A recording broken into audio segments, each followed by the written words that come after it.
Alors moi, je sortais de la gare. Quand on était dans la gare, ils nous ont demandé de sortir, donc du coup on est sortis. Et au moment où je suis sortie, je me suis retournée une dernière fois pour regarder derrière moi. Et c'était la fois de trop. Et j'ai reçu un tir de flashball qui venait de l'intérieur de la gare, donc d'un CRS qui a tiré. J'ai attrapé un gilet jaune en lui disant que j'étais touchée. J'ai relevé le foulard que j'avais sur la tête et là, le sang s'est écoulé. Et donc voilà, il y a des traces par terre. Et après, ils m'ont porté un petit peu soutenu pour aller me cacher derrière le panneau que vous voyez là pour pouvoir faire les soins. Et après, on a appelé les pompiers. On nous a dit que les pompiers étaient bloqués, qu'ils ne pouvaient pas intervenir sans l'accord des forces de l'ordre. Donc du coup, j'ai dit il faut m'emmener à l'hôpital. Du coup, ils m'ont soutenu, porté, supporté jusqu'au bout là-bas. Et on a pris une voiture et on est parti à l'hôpital. Voilà. Je suis arrivée une semaine après le 17 en fait. Au début, j'étais pas. Après, quand j'ai vu que le mouvement prenait de l'ampleur, j'ai dit bon, peut-être falloir qu'on y aille. Donc du coup, je suis venue. Au début, c'était tranquillou, calme, pacifiste. Même la gendarmerie, les forces de l'ordre, ils étaient aussi calmes. Il n'y avait rien de spécial. Et en fait, à partir de l'acte 6, ça a commencé à devenir un peu plus dur. Et l'acte 16, tout là, ils ont tiré. Voilà. Ils n'ont pas cherché à comprendre, ils ont tiré.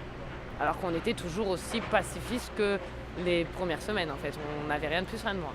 Il n'y a pas eu de casse à Montpellier depuis le début. En tout cas, pas à ma connaissance. Et dans toutes les manifestations que j'ai faites à Montpellier, il n'y en avait pas. Il y en a eu un petit peu le 7, mais il y en a eu après qu'on ait eu les 5 victimes à terre, en fait.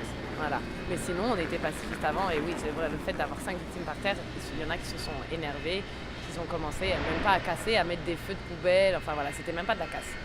J'ai essayé de porter plainte et on m'a refusé ma plainte. Au commissariat, du coup, je vais partir. Je vais porter plainte au procureur de la République avec mon avocat. Voilà. Aujourd'hui, physiquement, il n'y a rien de grave entre guillemets sur les scanners, tout ça. Après, mentalement, c'est un peu plus dur, psychologiquement.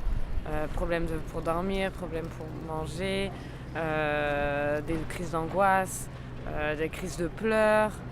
À la vue des gendarmes, des CRS, c'est un peu compliqué aussi. On n'a plus confiance aux forces de l'ordre, on n'a plus confiance à l'État, on n'a plus confiance aux juges.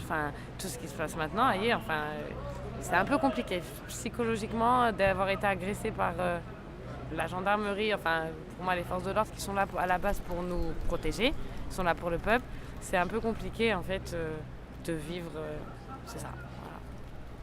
Je continue à manifester et malgré mes crises de pleurs, malgré tout ça, il faut se montrer, il faut se médiatiser, il faut que j'ai la force entre guillemets pour tous les autres blessés qui sont pires blessés que moi, ceux qui ont perdu des yeux, des mains. Si moi je me dis que j'arrive à pleurer alors que j'ai juste une cicatrice sur le front, ceux qui ont perdu des yeux, des mains, eux, c'est plus pleurer qu'ils vont faire là. C'est suicider, déprimer, j'en sais rien, mais donc ouais, je vais me battre pour eux, avec eux, tous ensemble. Voilà.